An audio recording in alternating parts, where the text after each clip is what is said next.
दोस्तों, मैं रांची से 70 किलोमीटर दूर पे रांची के सबसे सुदूरवर्ती ग्रामीण इलाका खलारी में हूँ और ये एक प्रखंड भी है। इसके अंदर 14 पंचायत आती है और छोटा-सा एक मार्केट है जिसको खलारी बाज़ार बोला जाता है। आज हम चर्चा करेंगे दोस्तों इसी महत्वपूर्ण विषय पे कि आखिर में खलारी जो कोयलांचल का जो मुख्य बाज़ार है, आखिर में क्यों प्रभावित हो रहा है?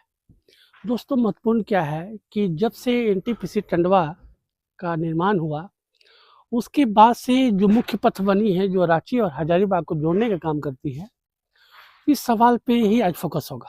दोस्तों, क्या है कि एनटीपीसी के निर्माण के बाद से जो फ्लाई ऐश है, उसका जो परिवहन है, उसका जो ट्रांसपोर्टेशन है, इसी रोड से होता है और 16 चक्का, 20 चक्का, 24 चक्का तमाम जो बड़ी जो ट्रकें हैं, इन रोडों से उनका आना-जाना लगातार बना हुआ है। स्वाभाविक है, सड़क है तो गाड़ियाँ तो चलेंगी, टैक्स देती हैं, तमाम तरह के जो नियम कायदे हैं उसी के हिसाब से चलती हैं। लेकिन दोस्तों, सवाल मुख्य रूप से क्या उठा है फ्लाई ऐश को लेके। फ्लाई ऐश जो है रोड पे बेतरतीब ढंग से गिर रहा है और लिक्विड फॉर्म में गिरता है, धीरे धीरे वो सूखता है और सूखने के बाद वो धूल कण में बदल जाता है, जिससे कि कोयलांचल की जो आम लोग हैं, दुकानदार हैं, बुरी तरह से प्रभावित हैं। और अगर हम लोग बात करेंगे अपील को लेके, तो जिला प्रशासन के साथ साथ जो प्रखंड मुख्यालय के जो अधिकारी हैं उनसे भी आवेदन किया गया। तमाम पॉलिटिकल पार्टी के लोग इससे प्रभावित हैं, चाहे कांग्रेस हो चाहे हो बीजेपी हो, सभी के लोग इस फ्लाई ऐश से परेशान हैं। दीपावली का भी त्यौहार है, इस बीच में जो दुकानदार हैं उनसे भी हमारी बातचीत हुई।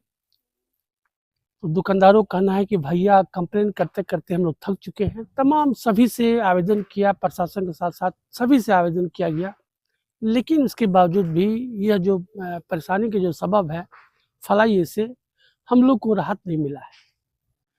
दोस्तों, महत्वपूर्ण क्या हो जाता है कि फ्लाई ऐश जो वाकई में हेल्थ के लिए बहुत ही गंदा है और वो जो एनटीपीसी प्लांट से जो फ्लाई ऐश निकलता है, दर्जनों गाड़ियाँ, सैकड़ों गाड़ियाँ प्रतिदिन इस रूट से जा रही हैं, जिसके कारण कि जो कोयलांचल की जो बाजार है, आम लोग हैं, दुकानदार हैं, बुरी तरह से प्रभावित हैं। सवाल दिखाने का मकसद मेरा इतना ही है। अखबारों से लेके जो तमाम पत्रकार साथी हैं, उन सभी ने इस प्रमुख सवाल को बड़ी मुद्दा से हाईलाइट किया है।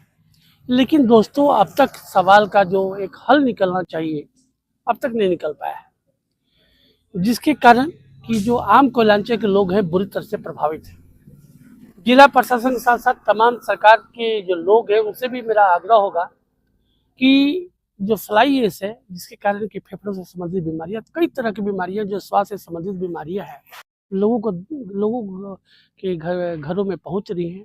एक आम आदमी बुरी तरह से प्रभावित है। आखिर आम आदमी को बचाया जाना महत्वपूर्ण है। विकास संबंधित काम हो, उसमें कहीं कोई सवाल नहीं है, विकास संबंधित काम हो, लेकिन यह जो जहरीली जो धुआं जो सड़कों पे फैल रहा है, इससे आम जनता बुरी तरह से प्रभावित है।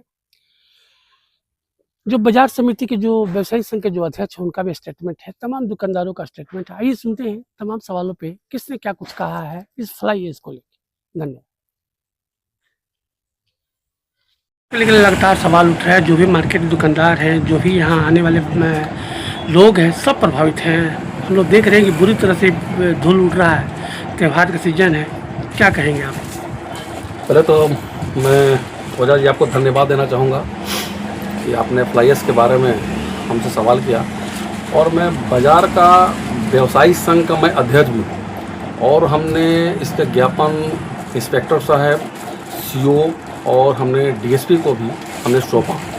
ये फ्लाई ऐश इतनी बुरी तरह से प्रभावित करिए बाज़ार को, आम जनता को, बाज़ार को ही नहीं आम जनता को प्रभावित करिए कि हमको लगता है कि इससे बहुत ही खतरनाक बीमारी होने वाला है। इसकी जो डस्ट उड़ती है तो इतना मोटा है कि वो सीधे फेफड़ों में जाकर के पूरा जाम करता, नाक सब जाम कर देता, तबीयत खराब होने का 100% चांस है। और इस पर पहल हमको नहीं लगता है कि होगा।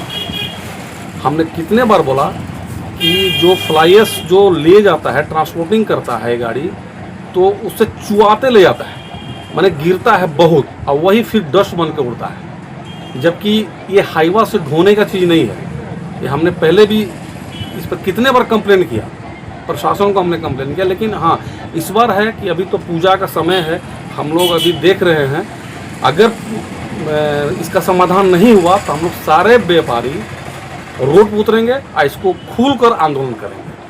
करवाए पूरा एकदम गीला, डस्ट एकदम पानी गिरते गया, डल्ला जो खुला रहता ना भैया उसे गिरते रहता है, प्लास्टिक से पैक कर, हम नहीं बोल रहे कि ट्रांसपोर्टिंग आप बंद कर दीजिए, हम मगर उसको प्लास्टिक से पैक कर दीजिए कि वो गिरे नहीं डस्ट। बाजार को तो देख रहे हैं चारों तरफ धूल उड़ रहा है, पूरा मार्केट पूरा खत्म कर दिया। और क्या बोलें, हम लोग को रात को जाते हैं तो रात को एकदम खांसते रहते हैं, गला में अंगुली डाल के साफ करना पड़ता है हमको, इतना डस्ट जमा हो जा रहा है। तो प्रशासन ने तमाम खराब हो रहा है, 2 दिन गया उसका फेफड़ा खराब हो गया, और क्या बोलेंगे भैया। प्रशासन के लोग से क्या अपील कीजिएगा? दीपावली है और इस ढंग से मार्केट जो है, मेन मार्केट यहाँ का खिलाड़ी है, प्रशासन तो देखिए सहयोग कर ही रहा है, और क्या बोल सकते हैं। क्या अपील करना चाहिए दीपावली को लेके जो फ्लाइस चल रहा है? हम तो चाहेंगे कि 3 दिन कम से कम ये मार्केट में बड़ा गाड़ी हुआ सब बंद कर दिया जाए। क्या शुभ नाम हो आपका? विष्णु को दिक्कत है, इतना डस्ट उड़ रहा है कि कहना नहीं, पहुँचते झाड़ू मारते एकदम दिक्कत है। त्योहार का सीजन है और इस ढंग त्यौहार से आज धनतेरस का दिन है और इतना चलता हुआ है।